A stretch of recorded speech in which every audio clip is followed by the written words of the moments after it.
The AirPods have undoubtedly been one of my favorite Apple products released in the last few years, and as I sit here impatiently waiting and dreaming about what the second version might be like, I thought it would be a good idea to show you how to get the most out of your current AirPods.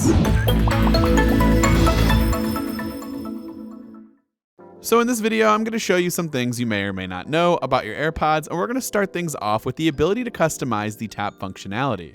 Assuming your AirPods are connected to your iOS device, head over to the Settings app, select Bluetooth, and then click the I button next to your AirPod's name. From here, you will see a section called Double Tap on AirPod, and you can customize both the left ear or right ear to perform a specific function, like activate Siri, play pause, go to the next track or previous track, or turn the tap function off entirely. Since I have automatic ear detection on, play pause would be kind of a wasted function, so I have the right set up for the next track and the left AirPod is set up for Siri. Many of you probably know that one of the best things about the AirPods is the W1 chip, which allows for super easy pairing and will automatically sync your AirPods to any of your iOS devices via iCloud. If you would like to quickly pair to any iOS device, pull up your control center, tap on the two lines in the right corner of the audio tile, and select your AirPods. If you want to quickly pair to an Apple TV, you can do so by holding down the play pause button on the remote control on the main Apple TV screen. This will bring up an interface that will let you select your audio source,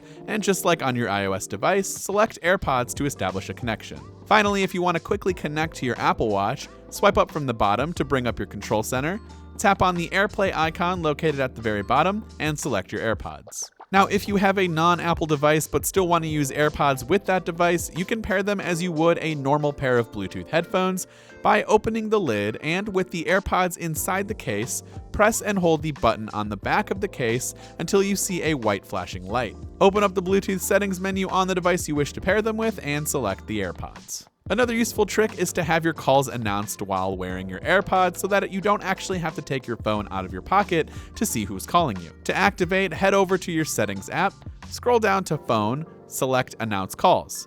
From here, you can choose Always, Headphones and Car, Headphones Only, or Never.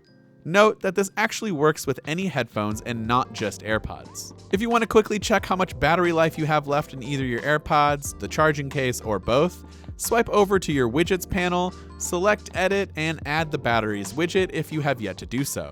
From here, you will see the remaining battery percentage for all of your connected devices, including your AirPods and charging case. Finally, if you lose your AirPods, you can use a dedicated Find My AirPods feature that's located inside the Find My iPhone app. This feature is useful if you can't find your AirPods and want to know if they are even at your house, or if you happen to have left them at work, the gym, etc. So this has been a quick refresher of some of the more useful features or settings that you may or may not have already known about when you use your AirPods.